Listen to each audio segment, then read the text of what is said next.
May 24, 1940. Just after dawn, as a low grey light seeped through heavy clouds hanging over northern France, and the wind carried the distant thud of artillery across the flat fields of Flanders, the war reached a moment that would decide not only the fate of an army, but the future of an entire nation. The German advance had been nothing short of astonishing. In less than 3 weeks, the Wehrmacht had shattered expectations, broken through the Ardennes, terrain the Allies believed impassable to armoured forces, and driven a steel wedge to the English Channel. France, still reeling from the shock of speed and coordination unleashed by German panzer divisions and dive bombers, watched helplessly as the British Expeditionary Force and large elements of the French army were cut off from the south, pressed steadily north and west by an enemy that seemed to move faster than command structures could respond. Maps in Allied headquarters became exercises in despair, arrows pointing inexorably toward the coast, toward a narrowing pocket of land where hundreds of thousands of soldiers were being funneled like cattle toward the sea. By the morning of May 24th, Dunkirk loomed as the final refuge. The once busy port town had transformed into a place of smoke and panic, its streets choked with military traffic, abandoned equipment, and exhausted men who had marched and fought for days with little rest. The beaches stretched wide and flat, exposed and vulnerable, offering no natural protection from air attack or artillery. To the east and south, German forces stood poised, their tanks halted only miles away. To the west lay the cold grey waters of the English Channel, home, salvation, and for many, a terrifying unknown. Inside German command tents and armoured headquarters, confidence was high. General Heinz Guderian's panzer units had achieved what many believed impossible. Allied resistance was fractured, communications disrupted, morale visibly cracking. A final push, commanders argued, would collapse the pocket entirely. The British Army, the core of Britain's professional land forces, was trapped. Destroy it here, and Britain would be left defenceless, forced to negotiate or face invasion alone. It was, by any rational military calculation, the decisive moment. And then the order came. Panzer divisions were to halt. The command, issued under Adolf Hitler's authority and reinforced by senior generals concerned about terrain and logistics, froze the most powerful striking force in Europe at the edge of victory. Tanks that had raced forward for days were ordered to dig in, refuel, and wait. The reasons were layered and complex. Concerns about overstretched supply lines, the marshy terrain near Dunkirk thought unsuitable for armour, fears of counterattack. But looming before we continue, please let me know, did anyone in your family fight in or live through World War II? Share their stories in the comments. Let's continue the story. Above all was Hitler's belief that air power could finish the job more cleanly. The Luftwaffe, he insisted, would destroy the trapped Allied forces from the sky. The army would conserve strength. The victory, in his mind, was already assured. On the beaches of Dunkirk, the effect of that hesitation was not immediately understood, but it was felt. German pressure eased, subtly at first, then unmistakably. Soldiers who had expected tanks to crest the horizon at any moment noticed the silence where engines should have been roaring. Officers, scanning the fields through binoculars, saw enemy armor sitting still, smoke rising from cook fires instead of guns. It was not safety, but it was time. Time was everything. In London, the news arriving from France was grim, yet laced with a fragile possibility. Prime Minister Winston Churchill, only weeks into his leadership, faced a catastrophe that threatened to end the war before Britain could truly fight it. The loss of the British Expeditionary Force would mean the loss of trained manpower, experienced officers, artillery, vehicles, everything Britain would need to resist Germany's next move. Yet, as reports confirmed that German armour had paused, a desperate idea hardened into a plan. If the army could not break out, it would have to be pulled out, by sea. Operation Dynamo was born in the underground rooms of Dover Castle, where Vice Admiral Bertram Ramsay studied charts of the Channel and knew the risks were staggering. Dunkirk's harbour had been damaged by bombing. The beaches were shallow, forcing larger ships to remain offshore. The Luftwaffe controlled the skies. And yet, there was no alternative. Every available naval vessel was ordered to prepare. Destroyers, minesweepers, ferries, anything that could carry men was pressed into service.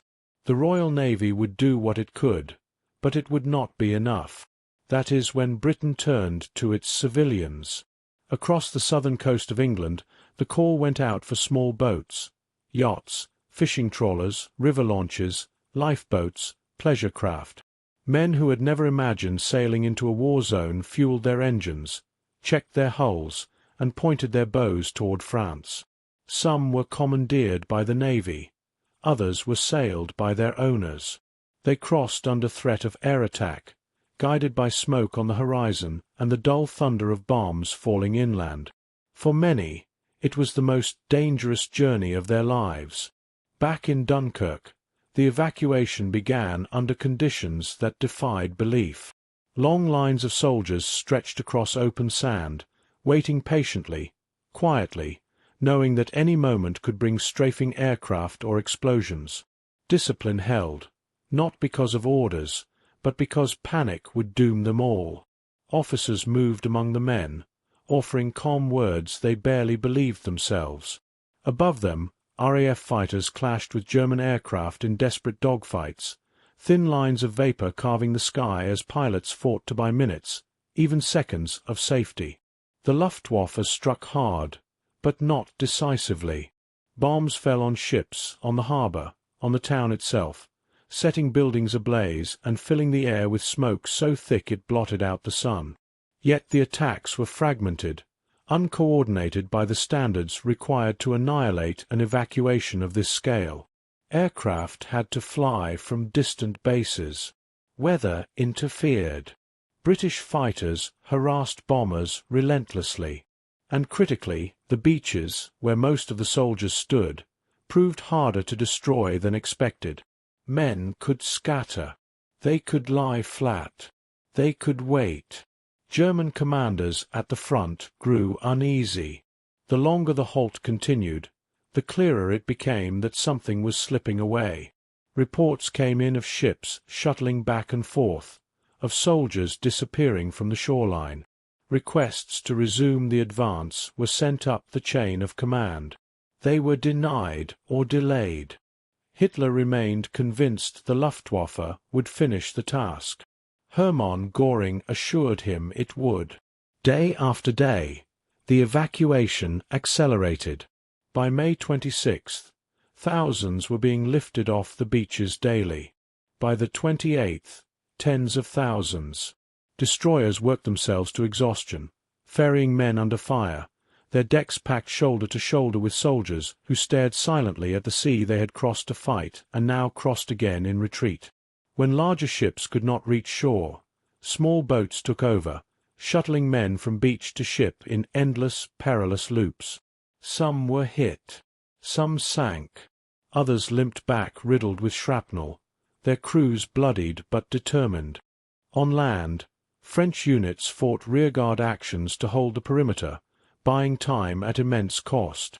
They knew many of them would not escape, but they fought anyway, holding bridges, canals, and road junctions against German infantry and artillery that gradually pressed closer.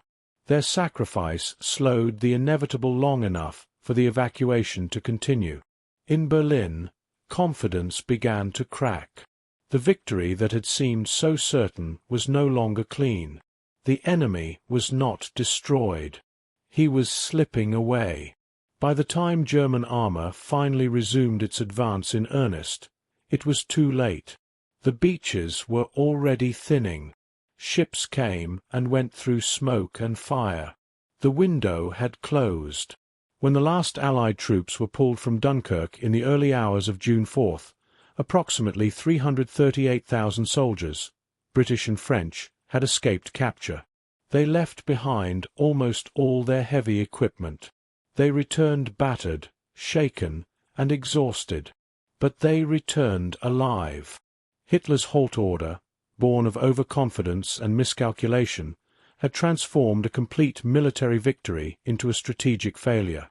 Britain had lost a battle, but not its army. And because that army lived, Britain would continue the war. Dunkirk did not feel like a miracle at the time. It felt like survival. But history would remember it differently. In the space created by hesitation, by a single decision to stop when momentum demanded motion, the Allies found the chance they needed. The German mistake did not end the war. It ensured that it would go on. May 25, 1940, late afternoon, as smoke from burning fuel dumps drifted across the outskirts of Dunkirk and the sun dipped low behind thickening cloud, the narrow window created by German hesitation began to widen into something extraordinary. On the ground, the Allied perimeter still held, but barely. French and British units clung to canals, hedgerows, and shattered villages, fighting delaying actions against German infantry probing forward now that the pause was ending. The sound of war pressed closer each hour. Machine guns chattered in bursts, artillery cracked in the distance, and the dull thump of mortar rounds echoed across flooded fields. Yet even as the pressure mounted, the evacuation gathered momentum in a way few had dared hope for. Along the beaches, order emerged from chaos. British naval officers, some waist-deep in water, organized endless human columns stretching toward the sea. Men waded out toward boats that could not beach, climbing rope ladders or being hauled aboard by strangers whose names they would never know. Exhausted soldiers collapsed onto decks slick with oil and seawater, too tired to speak, some still clutching rifles they would soon be ordered to abandon. Every trip back across the Channel meant survival for hundreds, but every return journey meant sailing again into danger. Above them, the air war intensified. The Luftwaffe came in waves now, determined to finish what hesitation had endangered. Junkers Ju-87 Stukas screamed out of the sky in steep dives, their sirens howling as bombs fell among ships and men alike. Explosions flung sand and steel into the air. Ships burned. Smoke pillars rose from the harbor where oil slicks caught fire. Yet for every attack RAF fighters appeared, Spitfires and Hurricanes twisting through the clouds, engaging German Messerschmitt Bf 109s in brutal, close-range dogfights that often ended with aircraft plunging into the sea in flames. Many soldiers on the beaches never saw the RAF. They only heard the bombs and wondered why they felt abandoned from the air. In truth, the fighting raged miles inland and high above, where pilots fought desperately to keep the Luftwaffe from lingering over Dunkirk long enough to destroy the evacuation outright. Losses were heavy. Aircraft returned riddled with holes, or not at all. But the air cover, however imperfect, was enough. At sea, the Channel became a corridor of courage and catastrophe. Royal Navy destroyers pushed themselves beyond safe limits, their captains threading through wreckage, mines, and air attack to reach the shore. Some were hit directly, torn open by bombs that killed dozens in seconds. Others took near misses that buckled hulls and shattered decks. Still they came. When they could carry no more, they turned back toward England, leaving others to take their place. And then there were the small boats. They appeared on the horizon like a scattered flock, wooden hulls, low silhouettes, engines coughing and sputtering as they crossed waters dominated by enemy aircraft. Some were crewed by naval reservists, others by civilians who had volunteered or simply refused to stay behind. Fishermen, retirees, teenagers, men who knew nothing of war beyond headlines, now found themselves steering into smoke and fire. They ferried soldiers from shore to ship, sometimes under direct attack, sometimes navigating through bodies floating in the water from earlier strikes. The psychological impact of those boats was profound. For soldiers waiting on the sand, they became symbols of hope. Britain had not forgotten them. Britain had come. German commanders, watching from the ground, grew increasingly frustrated. What should have been annihilation was turning into escape. Reports flooded upward, Allied troops withdrawing in large numbers, ships beyond counting, constant movement offshore. The Luftwaffe claimed successes. Ships sunk, men killed, but the results were not decisive. The evacuation did not stop. Hitler, informed of the situation, remained unmoved. He still believed Britain was beaten, that even if the army escaped, it would be broken, demoralized, incapable of resisting what came next. Göring reassured him again that the Luftwaffe would finish the job. The army would advance soon enough. But war does not wait for belief. By May 27th, the evacuation was operating at a scale no one had predicted. Tens of thousands were crossing daily. The perimeter shrank, but it held. French troops continued to fight and die to protect the escape routes, often with little hope of evacuation themselves. British units rotated to the beaches, leaving behind rearguards who understood their role with grim clarity. In London, Churchill followed the numbers obsessively. Each report brought relief and fear. Relief at the rising totals. Fear that tomorrow might bring disaster. He refused to frame Dunkirk as a victory. Not yet. But he understood what survival meant. An army saved was a future preserved. As night fell over Dunkirk, fires lit the sky in orange and red. The town burned. The harbour lay in ruins. Yet the beaches, stripped of heavy equipment and marked by endless footprints, continued to empty. Men slept where they stood, waiting for dawn and the next boat. The German mistake had not yet revealed its full cost, but it was already clear that the moment to destroy Britain's army had passed. What remained was pursuit, frustration, and a growing realization that the war would not end quickly. Dunkirk was no longer a trap. It was becoming a passage. May 27, 1940. Just after midnight, as darkness settled fully over the Channel and the fires of Dunkirk glowed like embers along the coast, the evacuation entered its most dangerous phase. Night offered concealment from German bombers, but it brought new terrors of its own. The sea grew crowded with silhouettes barely visible against the black water, destroyers running darkened, trawlers creeping forward without lights, lifeboats drifting between wreckage and floating debris. Navigation became guesswork. Orders were shouted in whispers. Engines were throttled back to avoid collisions. Somewhere in the darkness, men slipped into the sea and vanished without a sound. On the beaches, discipline frayed under exhaustion. Soldiers had been marching and fighting for days with little food and less sleep. Many had not eaten in 48 hours. Boots were worn through. Faces were hollow, eyes ringed dark with fatigue. Yet when officers called for order, men still formed lines. They waited. They understood that chaos would kill more surely than German bullets. French troops now bore an increasing share of the burden. As British units withdrew toward the evacuation points, French divisions held the shrinking perimeter, fighting street by street, canal by canal, knowing full well that many of them would not escape. Their resistance bought hours, sometimes minutes, but minutes were everything. Every delay meant another convoy could load, another 1,000 lives could be pulled from the trap.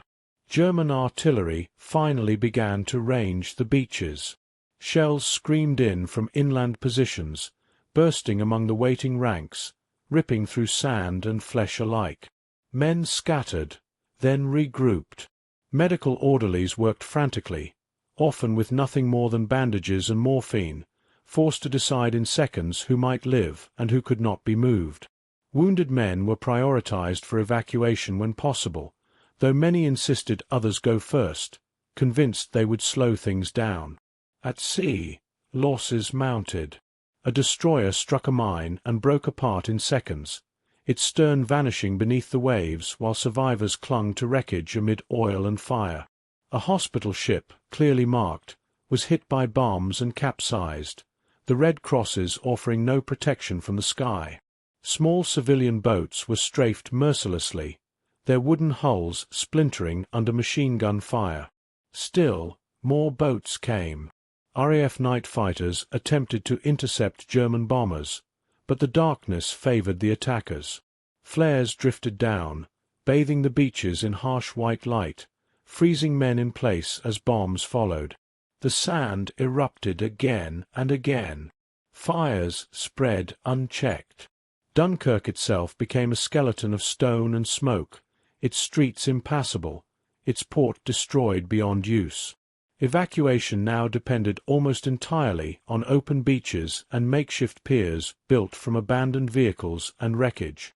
One such structure, the East Mole, became a lifeline. Originally never intended for troop embarkation, it now carried thousands of men an hour, soldiers marching silently along its narrow length toward waiting ships, waves crashing below, bombs falling nearby. One misstep meant death in the water. Yet the flow never stopped. German high command grew increasingly alarmed. Reports no longer spoke of isolated rescues, but of mass withdrawal. Luftwaffe claims were inflated, victories exaggerated, but the truth was impossible to hide. The enemy was escaping. Army commanders requested permission to push forward aggressively, to crush the perimeter at last. Orders were slow. Coordination faltered. The moment was slipping away. Hitler, still convinced Britain would soon seek peace, saw no urgency. To him, the evacuation was irrelevant if Britain itself would collapse. Göring, stung by criticism, demanded greater effort from the Luftwaffe. Raids intensified, but intensity could not compensate for time already lost. By dawn on May 28, the scale of the evacuation stunned even its planners. More than 100,000 men had already crossed the Channel. What had begun as a desperate gamble was becoming an operation of historic proportions. British morale, once brittle, began to harden, not with triumph, but with resolve. Survival had changed something fundamental. On the beaches, the numbers thinned. Each hour, fewer men remained. Those left behind watched boats depart, uncertain if another would come for them. Some scribbled notes to families they feared they would never see again. Others sat silently, staring at the water, beyond fear, beyond hope. German forces finally resumed coordinated ground pressure, tightening the noose, but now they were pressing against emptiness. The perimeter still fought, but the heart of the Allied army was already slipping away across the sea. Dunkirk had crossed a threshold. What was meant to be annihilation was becoming legend. May 29, 1940, early afternoon, as low clouds drifted over the Channel and smoke hung permanently over Dunkirk like a funeral shroud, the evacuation reached its most violent and decisive stage. By the fourth day, Operation Dynamo was no longer a secret, no longer a gamble. It was a race against collapse. German commanders finally grasped the scale of what was happening. This was not a trickle of escapees. It was the withdrawal of an army. And now the Luftwaffe was unleashed with full fury. Wave after wave of German bombers roared in from inland bases, diving through broken cloud cover toward the beaches and the narrow shipping lanes choked with vessels of every size imaginable. Stukas screamed downward, sirens wailing, bombs tumbling into the sand and water with terrifying precision, ripping apart queues of waiting men and punching holes through ships packed beyond capacity. Columns of black smoke rose from burning destroyers. Oil spread across the sea in rainbow sheens that caught fire when ignited, turning the water itself into a weapon. On the beaches, men learned to read the sky as instinctively as breathing. When bombers appeared, they scattered flat into the sand, pressing faces down as explosions lifted their bodies off the ground. When the aircraft passed, they stood again, shaken, bleeding, deafened, and returned to their places in line. There was no panic. Panic wasted time. Time was life. The Royal Navy paid a brutal price. Destroyers that had survived Norway and the Atlantic were hit repeatedly in the shallow waters off Dunkirk. HMS Grenade, HMS Wakeful, HMS Grafton, names that would be etched into memorials, were lost in quick succession. Some ships took torpedoes, others bombs, others mines laid unseen in the narrow approaches. Crews fought fires while still taking on troops, refusing to abandon men on the beaches even as their own ships burned beneath them. Survivors leapt into the sea as hulls rolled over, clinging to flotsam, hauled aboard whatever vessel could reach them. And still the small boats came. From Ramsgate, Dover, Deal, and the Thames estuary, civilian craft crossed again and again.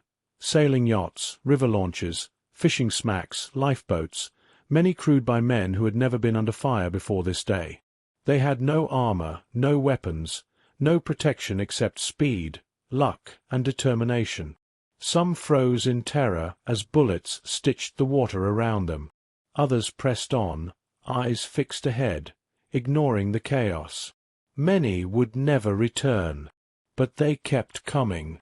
Above them, the RAF fought desperately to hold back the Luftwaffe. Fighter squadrons scrambled continuously, pilots flying multiple sorties a day until exhaustion blurred vision and reaction time. Dogfights erupted invisibly high above the beaches, often unseen by the men below, who mistakenly believed they had been abandoned to the bombers. Hurricanes and Spitfires clashed with Messerschmitts in twisting, violent engagements, tracers arcing across the sky. Planes fell burning into the sea or crashed into fields inland. Pilots who bailed out over water often drowned before rescue could reach them. French forces now formed the backbone of the perimeter. Units from the French First Army held canal lines and road junctions against repeated German assaults, often outnumbered, often outgunned. They knew evacuation slots were shrinking. They fought anyway. In villages outside Dunkirk, rearguard actions turned into desperate last stands, machine gun nests firing until ammunition ran dry, artillery crews destroying their own guns before being overrun.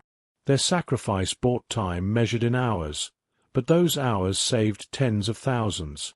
Inside German headquarters, frustration mounted. Reports contradicted Luftwaffe claims. Photographs showed beaches emptying faster than expected. Commanders demanded renewed ground attacks, but coordination lagged. Armored units were repositioned too slowly. Infantry advances met stubborn resistance. The window was closing. By nightfall, the scale of the miracle was undeniable. More than 200,000 Allied troops had escaped.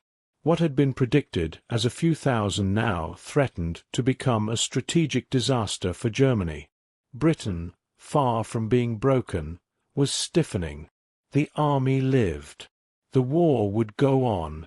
On the beaches, the remaining men sensed the end approaching, either rescue or capture. Each boat that arrived was greeted with silent urgency. There were no cheers now. Only movement. Only purpose. Dunkirk burned through the night, lit by fires, flares, and the unrelenting glow of destruction. But the army was slipping away, and Germany, at last, was running out of time. May 30th, 1940. Dawn broke pale and uneasy over Dunkirk, revealing a shoreline scarred beyond recognition, where the tide carried wreckage instead of shells and the sand was darkened by smoke, oil, and blood. Yet the evacuation continued with a grim determination that refused to break. By the fifth day, Operation Dynamo had become a machine running at the very edge of collapse, fueled by exhaustion, courage, and sheer necessity.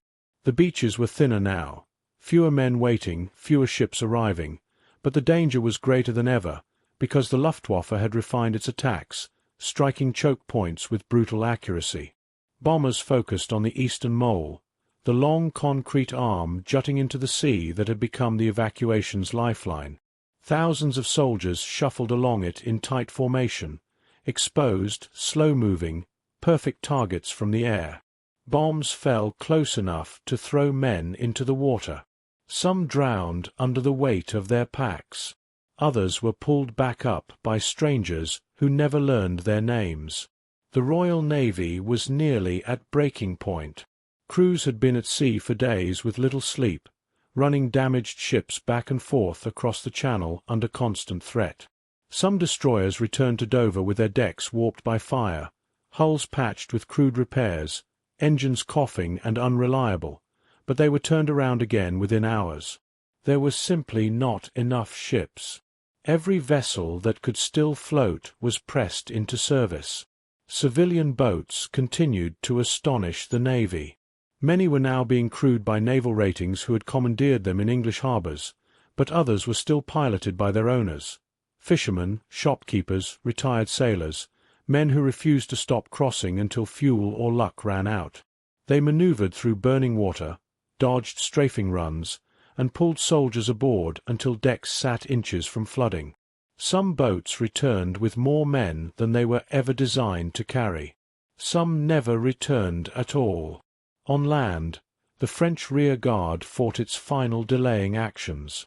Entire regiments were ordered to hold positions knowing evacuation was no longer possible for them. They dug in around the outskirts of Dunkirk, along canals and ruined streets, and faced advancing German infantry with calm resolve. Ammunition was scarce. Food was gone. Orders were simple: hold until the last possible moment. Many were captured. Many were killed. Their stand ensured the last British divisions could escape. German frustration now bordered on fury. Luftwaffe commanders reported heavy shipping losses inflicted, but not enough. Reconnaissance confirmed that the bulk of the British expeditionary force had already slipped away. Hitler's halt order, once defended as cautious brilliance, was now impossible to justify. The opportunity had passed.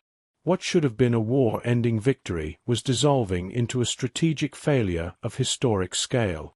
In London, Churchill watched the numbers climb with disbelief. Each report from Dover rewrote expectations. 25,000 evacuated. Then 50,000. Then 100,000. The cabinet, braced for catastrophe days earlier, now dared to hope, but Churchill refused celebration.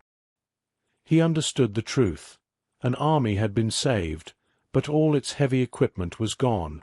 Tanks, guns, vehicles, left burning in France. Britain would fight on, but it would fight nearly naked. As evening fell, the Luftwaffe intensified its attacks one last time, hammering the mole and the remaining ships with relentless force. Several vessels were sunk within sight of safety. Men leapt into the sea within meters of rescue, some never making it. Yet even as darkness returned, evacuation continued under cover of night, boats moving without lights, guided by instinct and memory. By midnight, the beaches were nearly empty. Dunkirk had not been conquered. It had been stolen back, hour by hour, life by life, from the jaws of annihilation. And Germany had lost the war it thought it had already won. June 4, 1940, just before dawn, as the first weak light seeped through the smoke hanging over the Channel, the final boats turned away from Dunkirk, leaving behind a shoreline that was finally silent, stripped bare of the men it had held for 9 desperate days.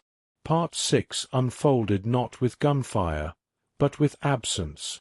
Where tens of thousands of soldiers had once stood shoulder to shoulder, waiting under bombs and fear, there was now only wreckage, abandoned helmets, smashed rifles, and the long scars left by tank tracks frozen in the sand. Operation Dynamo was over. Against every expectation, the impossible had been achieved. 338,000 soldiers, British and French, had been pulled from the edge of extinction, ferried across a narrow stretch of water that had become the most dangerous corridor on earth. The sea itself seemed to exhale as the last vessels vanished toward England, carrying with them not victory, but survival, and in war, survival was sometimes everything. In Dover, exhausted sailors collapsed on the decks of destroyers as soon as lines were thrown ashore. Many had not slept in days. Some ships came enlisting badly, decks scorched, hulls punctured by shrapnel. Medical teams moved fast, pulling wounded men from holds and passageways, treating burns, broken bones, and shock. Soldiers stumbled onto British soil in silence, some kissing the ground, others staring blankly ahead, unable to process that they were alive. They had escaped, but they had left behind their weapons, their vehicles, their dead, and a piece of themselves on the beaches of France. Churchill addressed the nation soon after, his voice steady but unsparing. He did not call Dunkirk a victory. He refused to dress it in triumph. Instead, he framed it as a deliverance bought at a terrible price, and a warning of what still lay ahead. "Wars are not won by evacuations," he said, and every listener understood the truth behind the words. Britain had been saved from immediate annihilation, but the war was far from over. The army was intact, but barely armed. The Luftwaffe still dominated the skies over Europe, and across the Channel, the German war machine stood victorious on the continent, its banners flying from Paris to the Atlantic coast. Yet something profound had shifted. Inside Britain, despair gave way to defiance. The soldiers who returned from Dunkirk were not broken men. They were hardened, angry, and resolved. They had seen what defeat looked like, and they had refused it. Civilians who had crewed the little ships returned to their towns as quiet legends, many never speaking publicly about what they had done, yet forever changed by the memory of pulling strangers from the sea under fire. The Channel itself became sacred ground, a narrow ribbon of water that had decided the fate of nations. Across the Channel, German commanders took stock of what had slipped through their fingers. The halt order would be debated for decades, but in the moment, its consequences were undeniable. The British army lived, and because it lived, Britain could fight on. Luftwaffe pilots who had expected to finish the enemy at Dunkirk now faced a far more dangerous task, breaking Britain from the air alone. The Battle of Britain loomed, and with it, Germany's final chance to force surrender without invasion. French forces left behind fought until ammunition ran out, many surrendering only when evacuation was no longer possible. Their sacrifice was immense, and often overshadowed, but without it, Dunkirk would have ended very differently. Thousands went into captivity so others could escape. Their stand ensured the miracle had time to happen. Hitler, convinced that Britain would still seek peace, hesitated again. He underestimated what Dunkirk had done to the British psyche. Instead of crushing morale, the evacuation hardened it.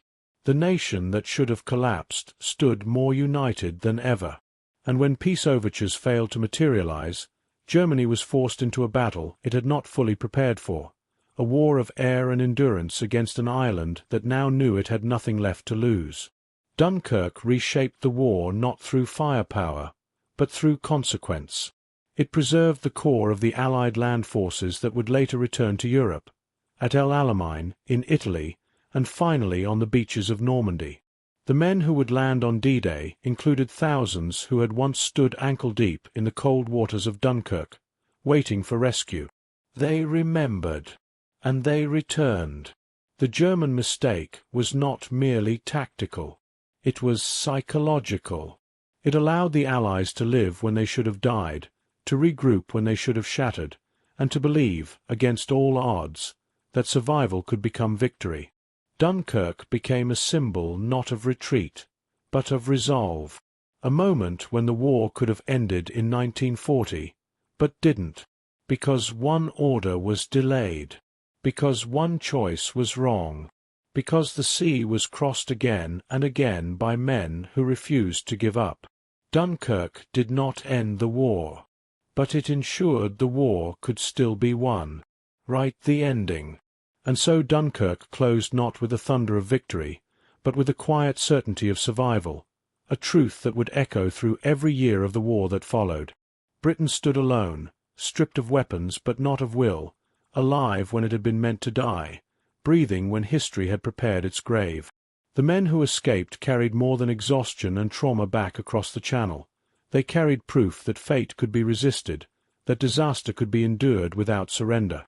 Across the water, Germany possessed Europe, yet had failed to destroy the one enemy that mattered most. The beaches of Dunkirk, scarred and silent, became a boundary between two futures, one where the war ended in 1940, and one where it dragged on until tyranny was crushed. From that narrow strip of sand came the resolve that would hold through the Battle of Britain, through the long years of bombing and blockade, through North Africa, Italy, and finally Normandy. Dunkirk did not win the war, but it made victory possible. It turned retreat into resistance, escape into endurance, and despair into defiance.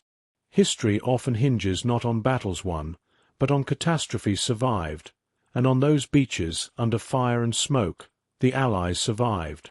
And because they did, the world did too. If you found this story compelling, please take a moment to like this video. It helps us share more forgotten stories from the Second World War. Subscribe to stay connected with these untold histories. Each one matters. Each one deserves to be remembered, and we would love to hear from you. Leave a comment below telling us where you are watching from. Our community spans from Texas to Tasmania, from veterans to history enthusiasts. You are part of something special here.